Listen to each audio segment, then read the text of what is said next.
Ya, Assalamualaikum warahmatullahi wabarakatuh. Perkenalkan, nama saya Rusulfa Andriani. Saya asalnya dari Tangerang dan dari kami daerah Tangerang Selatan. Sebagai calon peserta DM3 Jawa Barat, ingin membedah buku, yaitu buku dari Fikih Tamkin, di mana Fikih Tamkin ini panduan meraih kemenangan dan kejayaan Islam dari Profesor Dr. Ali Muhammad Ash-Shalabi dengan penerjemah Ustadz Samson. Baik, dimulai dengan baca basmalah dulu.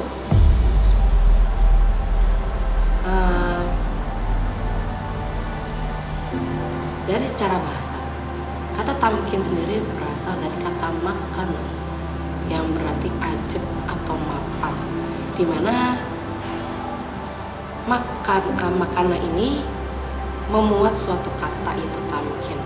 Nah, tamkin ini itu adalah mematangkan dari sebuah konsep seperti itu.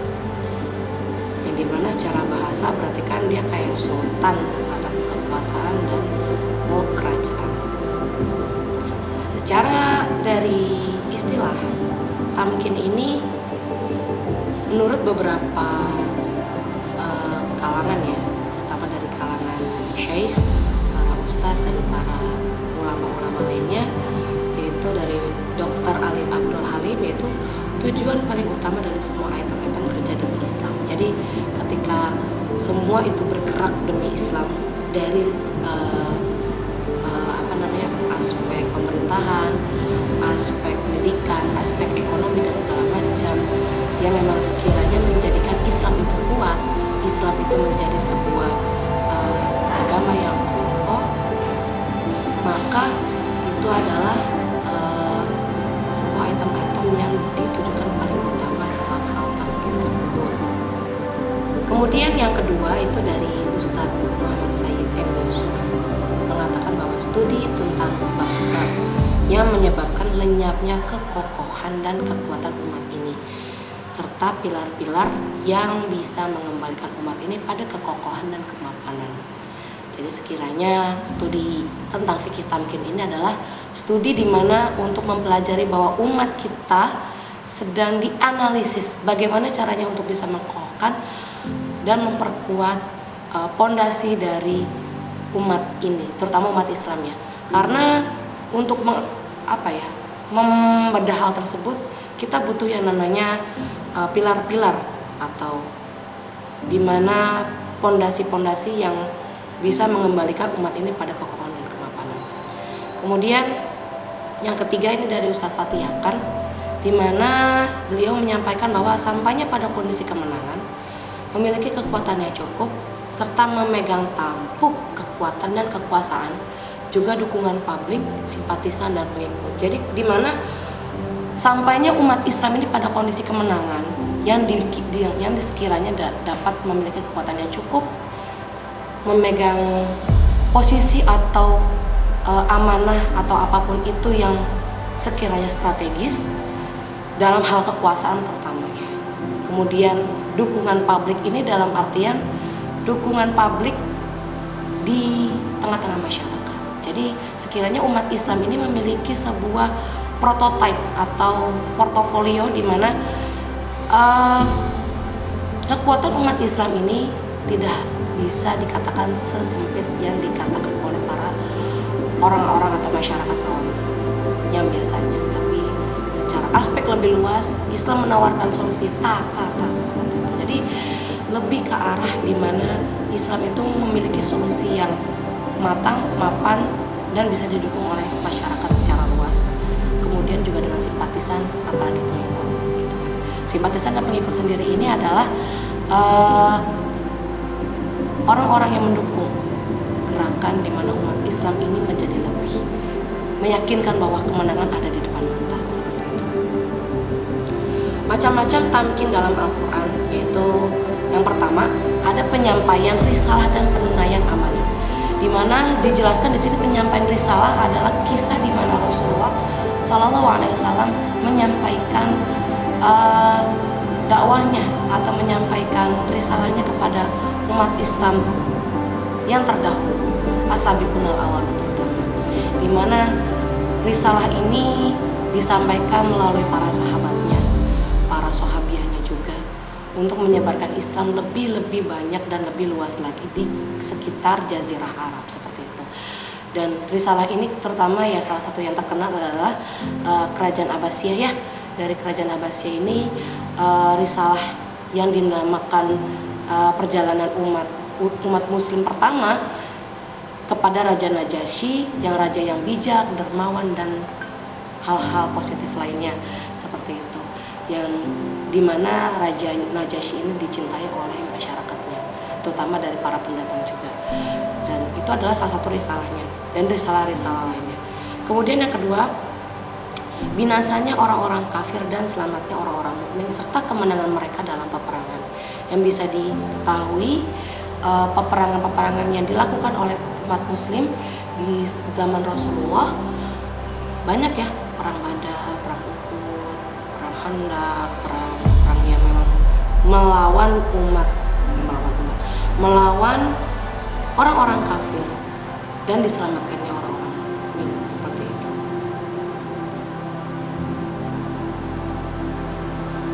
Yang mungkin salah satu kisah yang terkenal ini adalah dari selamatnya Nabi Nuh, yang dimana dalam bukunya tersebut kisah selamatnya Nabi Nuh ya, dan binasa kaumnya, yaitu Nabi Nuh sendiri memiliki bahtera saat itu. Bahtera dimana yang banyak diisi oleh makhluk hidup, mau manusia pun masuk, binatang masuk, dan apapun makhluk hidup masuk ke dalam bahteranya tersebut. Ya, dengan binasanya kaum tersebut dikasih air bah, kemudian lenyap di dalam, selain dalam bahtera tersebut, ya sudah hancurlah umat tersebut dan menyelamatkan orang-orang mukmin yang berada dalam bahtera tersebut. Yang kedua, dari kisah Musa dengan Fir'aun. Kisah Musa dengan Fir'aun ini juga unik, karena kisah Musa ini Nabi Musa membawa sebuah risalah seperti Nabi Muhammad, yaitu dengan mempercayai Allah sebagai Tuhan, dan juga keselamatan dari Bani Israel sendiri. Bani Israel ini dimana dijadikan pekerja di zamannya Fir'aun saat itu, jadikan pekerjaan yang rendah dan menjadikan Bani Israel ini menjadi sengsara. Alhasil Nabi Musa memberikan sebuah taktik, sebuah strategi di mana Bani Israel ini bisa selamat dengan statusnya mereka sebagai masyarakat pada biasanya seperti itu. Karena mayoritas Bani Israel pada zamannya Firaun itu memang banyak dipekerjakan dengan pekerjaan rendah seperti itu. Nah, ini jadi Firaun dan juga rakyatnya yang sombong ini memiliki musibah tersendiri, di mana dia itu dilenyapkan di dalam Laut Merah. Dan ya seperti teman-teman ketahui ya kisahnya, lenyapnya masyarakat dan tentara-tentaranya terutama yang bersama Fir'aun tersebut lenyap di Laut Merah tersebut. Dan Nabi Musa terselamatkan dengan Bani Israil, di mana Bani Israil ini sudah bisa merasakan kemerdekaan tersendiri seperti itu. Kemudian yang ketiga, kisah Tolut bersama Bani Israil. Nah, kisah Tolut sendiri dalam bukunya ini adalah kisah di mana raja yang sebenarnya Tolut ini bukan siapa-siapa. Tolut ini seorang yang biasa saja. Tolut ini tidak punya background seperti raja-raja sebelumnya, dan ini tidak meyakinkan oleh masyarakatnya sendiri, terutama Bani Israil ya. Bani Israil ini diyakinkan atau dikukuhkan atau ditamkinkan bahwa Tolut itu adalah utusannya Allah, di mana utusan ini dia dijadikan raja untuk Bani Israil tersebut, dan banyak dikali dan segala macam. Akhirnya Bani Israil itu selamat dengan Tolut tersebut. Kemudian tadi sudah diceritakan, yang keempat ini sudah diceritakan bahwa Rasulullah bersama kaumnya. Rasulullah bersama kaumnya ini ya sudah diceritakan banyak kisah yang terutama dari peperangan segala macamnya tersebut. Kemudian tamkin dalam Al-Quran lainnya yaitu poin ketiga, ikut dalam pemerintahan Islami yang dialami oleh Nabi Yusuf sendiri, di mana Nabi Yusuf ini masuk ke dalam pemerintahan yang dimana pemerintahan tersebut dia dijadikan bendaharawan atau menteri keuangan lah kalau saat ini ya bisa disebut, yang dimana bendaharawan ini sebagai pilar penguat dan pendukung bagi pemerintahan tersebut dan juga bagi gerakan Islam kontemporer yang menyatakan bolehnya berperan serta berkontribusi dalam pemerintahan jahiliyah ini. Makanya kenapa Nabi Yusuf ini kok bisa sih berkontribusi gitu kan ya, berkontribusi dalam hal pemerintahan yang non-Islami seperti itu. Dapat dikatakan bahwa ada beberapa argumen di mana keterlibatan umat muslim untuk ikut dalam pemerintahan non-Islam. Jadi ada dua argumen, jadi mana pro dan kontra ya yang bisa kita sebut, di mana argumen yang pertama ini menolak dengan dalil bahwa waman lam yahkum bima anzalallahu faulaika humul kafirun. Barang siapa yang tidak memutuskan dengan apa yang diturunkan Allah, maka mereka itulah orang-orang kafir. Al-Maidah ayat 44. Bisa dikatakan bahwa yang menolak ini jelas bahwa beranggapan jika kita mengikuti dan berkontribusi dalam pemerintahan muslim, maka kita disebut orang kafir, zalim dan fasik seperti itu. Jadi ya ini yang bisa dijelaskan bahwa kubu kontra yang dimana mereka ini mengandung kerusakan-kerusakan yang besar. Terus larangan Allah atas kaum mukmin untuk hukum atas selain syariat Allah yang berimplikasi pada kehancuran iman seperti itu. Kemudian keterlibatan seorang muslim dalam pemerintahan semacam ini akan memungkinkan dia terperosok dalam kontradiksi yang agung seperti itu.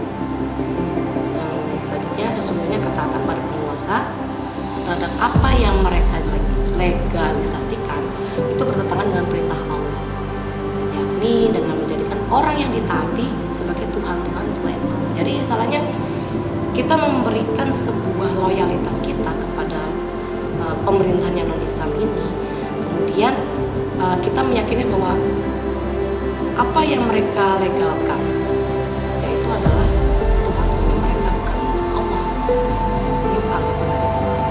Ini orang yang kontra. Dan yang kedua itu argumen yang membolehkan. Argumen yang membolehkan ini bahwa pada dasarnya adalah tidak boleh terlibat dalam pemerintahan Islam itu. Namun ada beberapa kondisi eksepsional di mana syariat membolehkan terlibatnya seseorang dalam pemerintahan non-Islam itu. Mereka kemudian mengambil dalil-dalil dan yang paling penting adalah ikut masuknya Nabi Yusuf dalam kementerian pemerintahan kafir. Nah, ini ada kemungkinan-kemungkinan. Jadi ada anggapan-anggapan yang dimana bisa membantah dari argumen yang menolak tersebut. Nah, untuk yang pertama, Yusuf menduduki jabatan yang dia duduki itu setelah mendapat izin dari raja dan atas kemauannya. Jadi Nabi Yusuf itu bukan menentang syariat Islam, tapi memang itu diperintahkan dari raja dan kemauannya. Yang bisa dikatakan itu adalah mengangkat dirinya yang dimana Nabi Yusuf ini memang ganteng. Dan secara realistis dia ini sudah banyak menarik mata perhatian. Jadi sebagai syiar mungkin ya, sebagai syiar dari raja tersebut supaya orang-orang atau masyarakat pada zaman tersebut menjadi lebih taat dalam hal bersedekah mungkin, menjadi taat dalam membayar pajak mungkin, membayar apapun yang berbentuk pajak, hal yang lainnya mungkin. Jadi supaya itu masyarakat tertib dan taat seperti itu, bahwa oh ternyata bendaharawan raja ini punya spek yang menarik seperti itu dan insya Allah bisa amanah seperti itu. Itu anggapan dari raja tersebut. Ini ada dan yang persepsi-persepsi lainnya yaitu di mana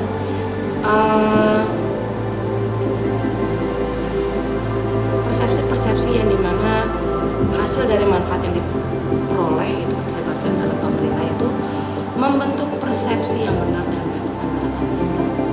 ini dan menghilangkan keraguan dan ketakutan atau fobia yang selama ini didengungkan oleh pihak-pihak yang tidak senang. Jadi istilahnya Nabi Yusuf ini menjadi orang yang menjadi penyelamat bagi umat Islam pada zaman dahulu ya. Jadi umat yang selamat dan sekiranya tidak takut atau tidak mendengarkan hal-hal yang tidak menyenangkan lainnya dari pengalaman yang lainnya, dan bisa meluruskan persepsi-persepsi terkait ketakutan. Yang kedua, ini adalah wakil-wakil gerakan Islam. Terasa sekali arti kehadirannya dalam komite-komite khusus seperti komite kebebasan, komite keuangan, komite hukum dan perundangan, dan komite penyelidik legislatif. Jadi dalam hal seperti ini umat Islam atau muslim tersebut atau umat mukmin ya bisa menjadikan dirinya ini sebagai orang yang paling berperan, orang yang punya amanah yang luar biasa membangun peradaban dan masyarakat, di mana wakil-wakil ini juga punya kehadiran yang sangat berarti dan punya keterikatan dalam amanahnya tersebut, sehingga bisa meluaskan kembali persepsi-persepsi yang dimana persepsi ketakutan yang dialami oleh masyarakat umum pada umumnya ya ini menjadi hilang, dan insya Allah Islam lebih banyak berperan di dalam pemerintahan Islam tersebut. Kemudian yang ketiga ini musyarakah atau keterlibatan pemerintah menghasilkan beberapa perundang-undangan dan legislasi yang sangat penting serta beberapa perubahan yang sesuai dengan maslahat umum dan hak-hak warga negara dan sesuai dengan syariat Islam. Jadi di antaranya ini bisa memasuki perundang-undangan yang sangat penting dan bisa membangun kebijakan, peraturan dan perundang-undangan yang ada di dalam pemerintahan tersebut bisa memasukkan hal-hal yang bersifat pemikiran dari umat Islam tersebut. Jadi tidak hanya diisi oleh orang-orang yang fasik, musyrik dan kafir saja, tapi bisa diisi oleh orang Islam. Ini adalah manfaatnya. Kemudian yang keempat ini mengusulkan pendapat dan sikap Islam dalam beberapa peristiwa dan kejadian yang mendorong pemerintah untuk komitmen atau menghormatinya atau minimal mendengarkannya. Jadi ketika umat Islam ini sudah berperan, insya Allah semua orang yang berada dalam forum atau pemerintahan tersebut bisa merasakan kehadiran dan keprofesionalitasan dalam hal beramal, dalam hal mengerjakan kewajibannya dalam posisinya tersebut, dan bisa saling mendorong untuk bisa berkomitmen dan menghormati. Yang kelima itu koordinasi dan saling membantu dengan fraksi-fraksi politik lainnya. Jadi bisa saling kerjasama, saling meluaskan pengaruh, saling meluaskan manfaat, saling meluaskan posisi, saling meluaskan peran, di mana peran yang diambil dalam hal untuk apalagi untuk masyarakat ya kan, dengan hal tersebut kebijakan-kebijakan atau peraturan dan perundang-undangan yang ada di pemerintahan tersebut bisa terrealisasikan dan saling membantu gitu, saling membantu demi mensejahterakan masyarakat di negara tersebut. Kemudian yang kelima ada keputusan Dewan Ketua Majelis Ketua Perwakilan. Ini berpengaruh, ya intinya masih sama ya, seperti tadi dari penugasan Allah atas Nabi Daud dan Nabi Sulaiman ya. Nabi Daud sendiri kan memiliki peran tersendiri pada zaman peperangan bersama Raja Tolut ya, Raja Tolut, di mana Nabi Daud ini seseorang prajurit yang taat, prajurit yang setia, prajurit yang gagah berani, yang dimana saat itu beliau ini juga berpengaruh, dan Bani Israel ini sudah memiliki kemenangan untuk bisa melanjutkan kehidupannya dan peradabannya seperti itu. Kemudian dengan kemenangan tersebut Nabi Daud ini mendirikan sebuah negara. Nah, meyakinkan atau peneguhan Allah tersendiri terhadap Nabi Daud ini terhadap masyarakat atau Bani Israel itu dijadikannya khalifah atau pemimpin di antara Bani Israel, di mana mana Bani Israel ini mendapatkan pengaruh dari Nabi Daud untuk menjadikannya seorang pemimpin, di mana seorang pemimpin ini memberikan arahan, yaitu salah satunya adalah peradaban-peradaban yang dimana peradaban yang melalui dari kesabarannya Nabi Daud ya. Nabi Daud sendiri kan terkenal dengan sifat kesabaran yang luar biasa ya, salah satu diuji penyakit dan salah satunya juga dia diuji dengan pertengkaran dari dua kubu yang dimana dua kubu ini saling melempar ejekan dan segala macamnya, dan kemudian Nabi Daud pun beranggapan udah sabar aja ya, sampai mereka mulai mereda dan akhirnya ya tidak saling mengejek saat itu, dan pengaruhnya pun berpengaruh sekali dan dijadikan panutan oleh Bani Israel tersebut bahwa kesabaran itu adalah kunci dalam menyelesaikan sebuah permasalahan. Kemudian untuk pendirian negara Nabi Sulaiman sendiri, ya Nabi Sulaiman yang bisa kita katakan adalah Nabi yang salah satunya sangat kaya, sangat ya bisa dikatakan hartanya bisa 11-12 ekor ya, dimana Nabi Sulaiman ini tinggal di negeri Saba ya, tinggal di negeri yang dipimpin oleh Ratu Saba, yang dimana Ratu Saba ini punya banyak harta juga 11-12 sama Nabi Sulaiman ya, dimana Nabi Sulaiman ini memiliki kerjasama yang kokoh untuk bisa mempengaruhi Ratu Saba bisa mengakui bahwa Allah itu sebagai Tuhan yang menciptakan makhluk hidup dan semesta alam ini ya, seperti itu. Jadi pendirian negara oleh versi fikih tamkin yang dilakukan oleh Nabi Daud dan Nabi Sulaiman ini memang mereka tuh sudah tersedia gitu loh, sudah tersedia bahwa negeri tersebut tinggal dikembangkan dan didirikan negaranya seperti itu. Dan juga menurut Zulkarnain juga memiliki peran yang sama, peran yang dimana dia ini membentangkan sebuah benteng yang sangat panjang ya, dan itu bisa dikatakan bahwa Zulkarnain ini dibalik dia memiliki kekuasaan terhadap tambang perak atau mungkin tambang tembaga ya, jadi untuk membangun sebuah benteng yang sangat luas, dan dia menjadikan wilayahnya tersebut dibalik benteng tersebut menjadi negara seperti itu.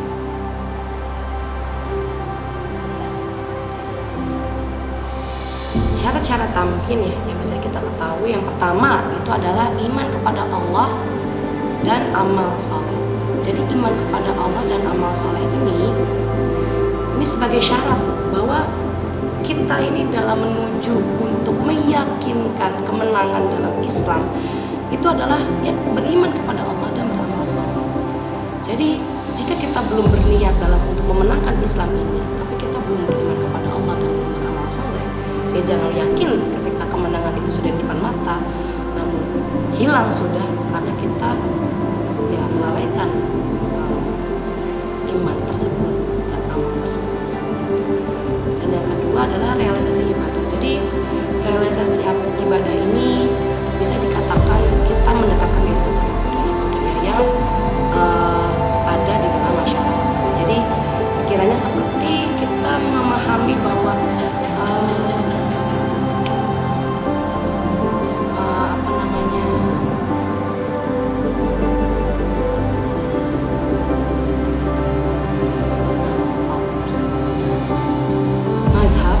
memahami mazhab, dan mazhab ini terdiri dari mazhab Hanafi, Maliki, Hanbali, Syafi'i, yang dimana fikih-fikih yang ada dalam kajian dan ajaran yang mereka berikan untuk masyarakat setempat itu menyesuaikan dengan ibadah-ibadah yang ada. Jadi misal di negara kita ya, di negara Indonesia ini kan sangat kulturnya itu sangat banyak sekali. Jadi mau nggak mau kita melihat dari sisi ibadahnya orang-orang yang lainnya nih. Misal yang lain punya ibadahnya seperti ini A, B, C, D, E, itu kan ya. Mau nggak mau kita menjadi penengahnya gitu loh. Jadi penengahnya untuk memfasilitasi umat muslim menjadi umat yang bisa melaksanakan ibadahnya tanpa ragu-ragu seperti itu. Maka ya untuk umat Islam di Indonesia bisa mengerjakan beberapa banyak pendapat dan fikih tersebut, dimana ya bisa kita lihat ya, ada yang pakai kunut, dan ada yang tidak, gitu kan. Jadi bisa direalisasikan bahwa bisa kita pakai keduanya dalam mazhab Syafi'i. Kemudian perang terhadap kemusyrikan. Jadi perang terhadap kemusyrikan, di mana perang terhadap kemusyrikan ini perang yang dimana kita melawan hal-hal yang musyrik, melawan hal-hal kafir, melawan hal-hal yang dimana ini dikatakan tidak sejalan dengan ajaran-ajaran Islam, dimana hal-hal yang bersifat peperangan pemikiran seperti itu, dan segala macam seperti itu. Dan yang keempat, yang terakhir ini adalah takwa kepada Allah. Jadi itu sudah menjadi syarat-syarat di mana buku ini menjelaskan bahwa keempat syarat-syarat tersebut ketika kita ingin memenangkan Islam, yaitu adalah dari empat tersebut, yaitu dari iman kepada Allah dan amal soleh, kemudian iman kepada Allah dan amal soleh, kemudian realisasi ibadah, yang ketiga perang terhadap kemusyrikan, dan yang terakhir takwa kepada Allah. Sebab-sebab tamkin yaitu perintah mengambil sebab ikhtiar dan anjuran Al-Quran untuk persiapan. Jadi ketika kita memiliki sebuah perintah untuk memenangkan Islam ini, ya kita harus memiliki asal muasal dari sebabnya gitu kan, dari ikhtiar kita. Jadi maksud dari kemenangan ini, perintahnya tuh apa aja gitu kan. Jadi jangan asal kita tahu besok kita harus merebut pemerintahan ini dari pemerintahan non-Islam gitu kan, menjadi pemerintahan Islam, ya nggak gitu. Jadi harus bisa menganalisis di mana perintah yang diketahui, perintah yang ada ini bisa mengambil dari segi dari ikhtiar kita dari yang tadi ya, kita sudah belum melaksanakan syarat-syarat tersebut, iman kepada Allah dan amal soleh, kemudian realisasi ibadah, perang terhadap kemusyrikan, dan takwa kepada Allah. Dan juga termasuk dari anjuran Al-Quran untuk persiapan. Jadi Al-Quran sebagai pedoman satu-satunya dan juga sunnahnya. Jadi istilahnya Al-Quran ini menjadikan kita landasan untuk bisa berpikir dan berstrategi bagaimana caranya kita memenangkan Islam yang secara kafah seperti itu. Nah, terus yang kedua ini sebab-sebab maknawi. Nah, sebab-sebab maknawi ini juga menjelaskan ada 4 poin, yaitu persiapan individu robbaniyin, di mana individu ini atau umat Islam ini harus dididik sedemikian rupa untuk mempersiapkan kemenangan tersebut. Jadi ketika kita tahu nih kemenangan ada di depan mata kita, tapi individu ini belum siap gitu loh, belum siap untuk menjadi generasi robbaniyin gitu. Dan yang kedua, qiyadah. Jelas qiyadah ini adalah pemimpin yang lemah, di mana pemimpin yang bisa istilahnya mengayomi dalam hal pendidikan tersebut, dalam hal-hal ketuhanan, dalam hal tauhid dan yang lainnya seperti itu. Kemudian yang ketiga yaitu sebab maknawinya, memerangi sebab-sebab perpecahan. Memerangi sebab-sebab perpecahan ini ya kita bisa ketahui lah apa sih sebenarnya yang disebabkan oleh sebuah umat Islam yang mengalami perpecahan tersebut. Kenapa sih umat Islam bisa terpecah belah seperti ini, terpecah berbagai golongan, kenapa sih? Jadi harus bisa menganalisis dan juga bisa menyiasati bahwa perpecahan tersebut itu bagian dari hal yang bukan. Kita bisa menghindari dan mencegah hal tersebut. Dan yang terakhir yaitu mengambil akar persatuan dan kesatuan, di mana akar persatuan dan kesatuan ini kita tahu nih umat Islam ini sebagai umat penengah, umat terbaik dan umat-umat yang lainnya yang disebutkan dalam Al-Quran bahwa umat Islam ini sebenarnya sudah memiliki kemenangan di tangan kita. Cuman satu yang kurang, yaitu persatuan dan kesatuan tersendiri. kita mengalami perpecahan dan mengalami kondisi di mana umat Islam itu tidak bersatu, itu ya mau gimana lagi kita mengambil kemenangan Islam tersebut.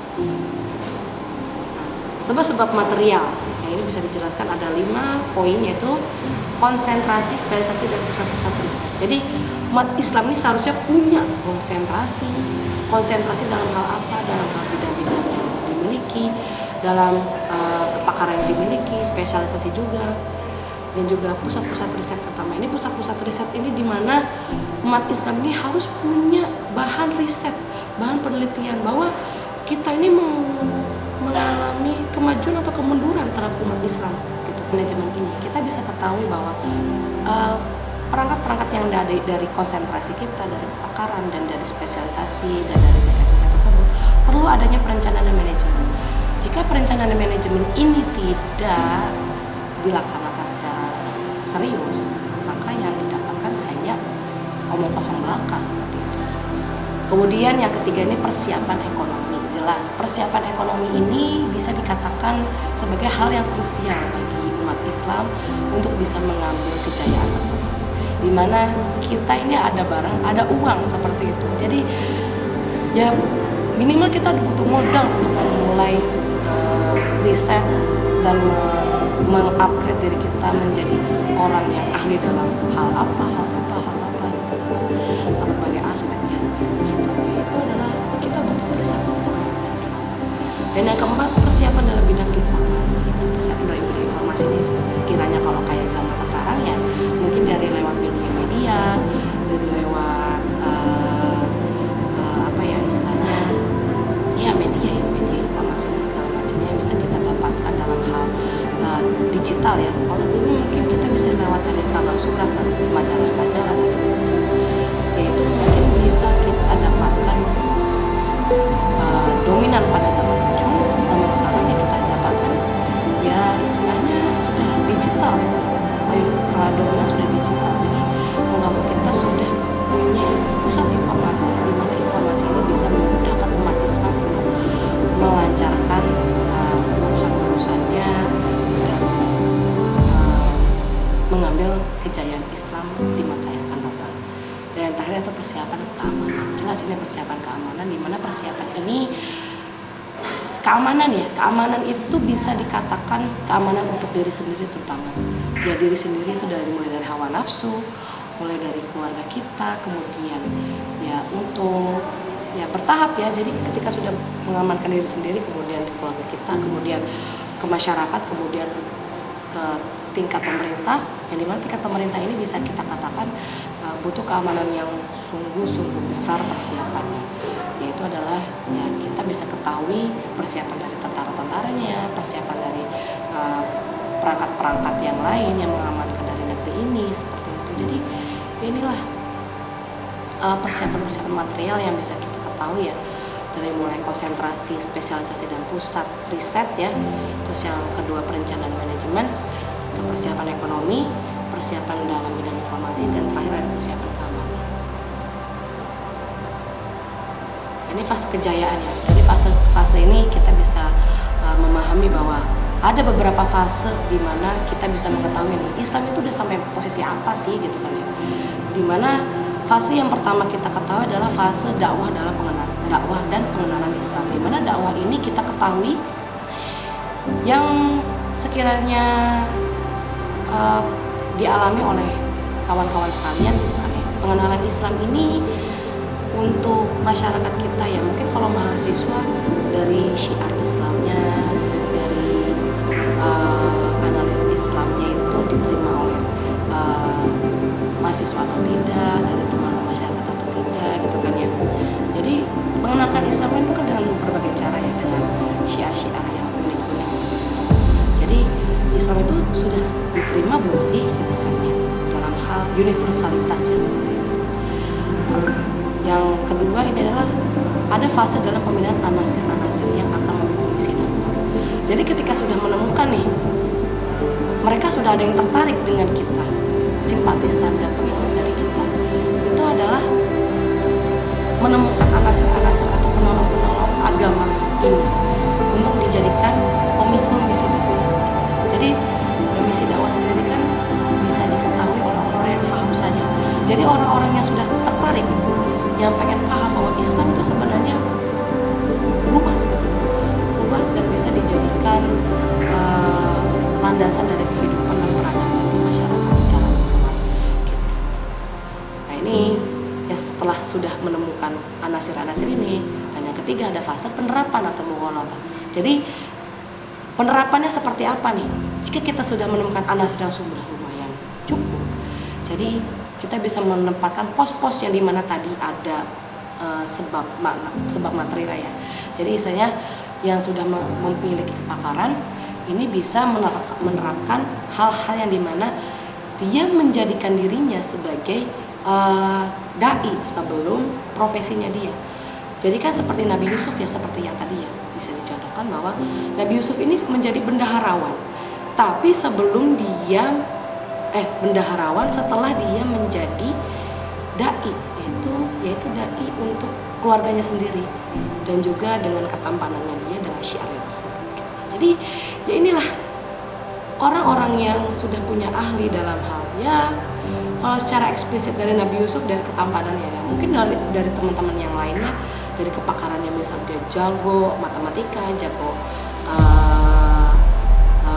sains, jago komputer dan segala macam, itu bisa diaplikasikan menjadi sebuah syiar, di mana syiar ini bisa diaplikasikan kepada pekerjaannya atau profesinya seperti itu. Kemudian kita baru dapat fase tamkin atau fase kejayaan, di mana fase kejayaan ini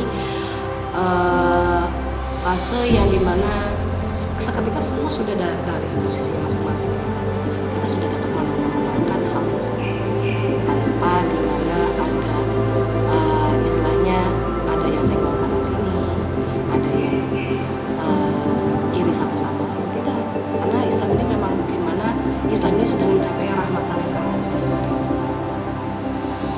Nah, tujuan tamkin sendiri adalah pembentukan masyarakat Islam. Itu pembentukan masyarakat Islam di mana pendirian pemerintahan Islam ya jelas dalam pilar-pilar dan undang-undangnya. Yang pertama ini dijelaskan dari untuk membangun pemerintahan Islam sendiri, yang pertama sistem hukumnya syar'i, di mana sistem hukum syar'i bisa dijelaskan dalam fikih, sunnah, fikih agama. Dan itu termasuk dalam fikih tamkin ini itu bisa diterapkan dalam hukum syar'i, hukum di negara tersebut yang menjadikannya hukum syar'i. Dan yang kedua ini adalah penguasa yang soleh. Penguasa yang soleh ini ya jelas ya, tadi qiyadah yang soleh juga ya, qiyadah yang memiliki jiwa robbani, jiwa pendidik dan jiwa pembina, di mana qiyadah ini bisa dijadikan panutan oleh jundi-jundianya dan juga masyarakatnya juga. Dan yang ketiga adalah rakyat yang baik atau rakyat yang soleh seperti itu.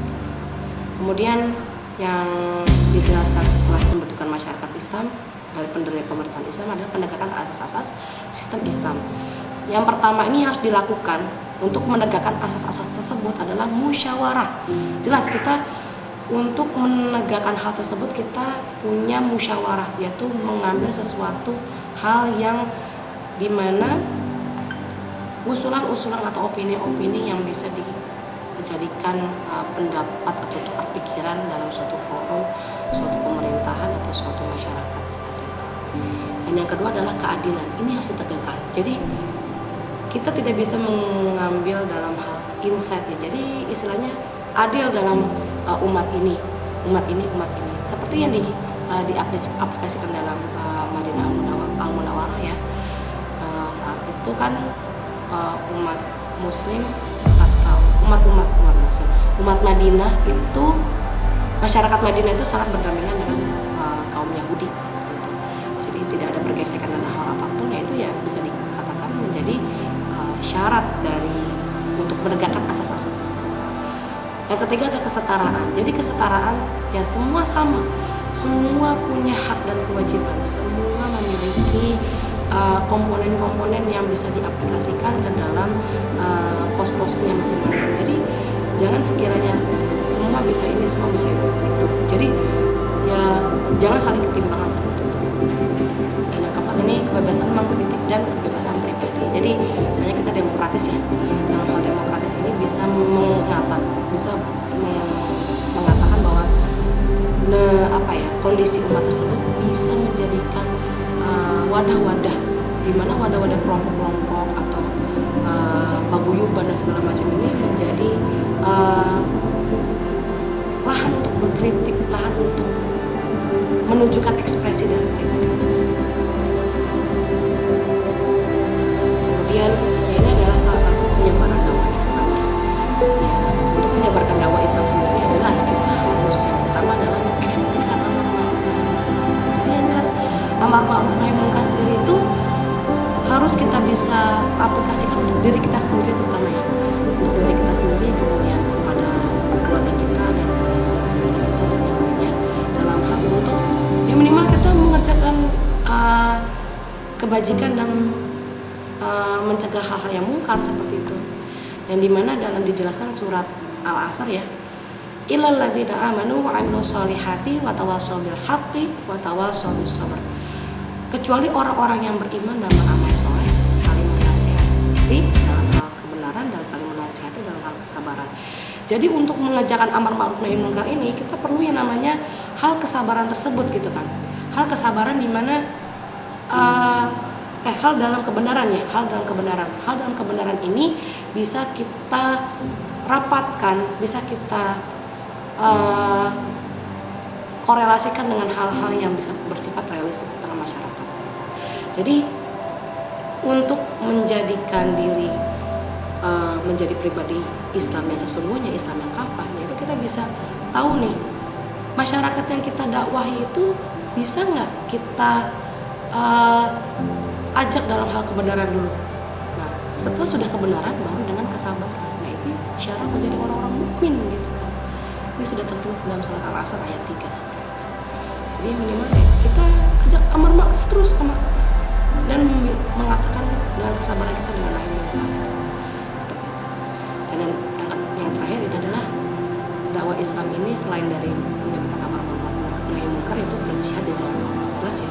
Berjihad di jalan Allah ini punya langkah yang konkret. Kita bersama-sama punya peran pos-posnya masing-masing, di mana pos-pos ini bisa dijadikan menjadi jihad untuk jalan di jalan Allah. Karena jika kita tanpa Allah gitu kan ya, jalan untuk menuju kemenangan ini pun tidak ada apa-apanya. Jadi langkah konkret yang memang ada itu seharusnya sudah menjadikan jihad dalam kehidupan kita.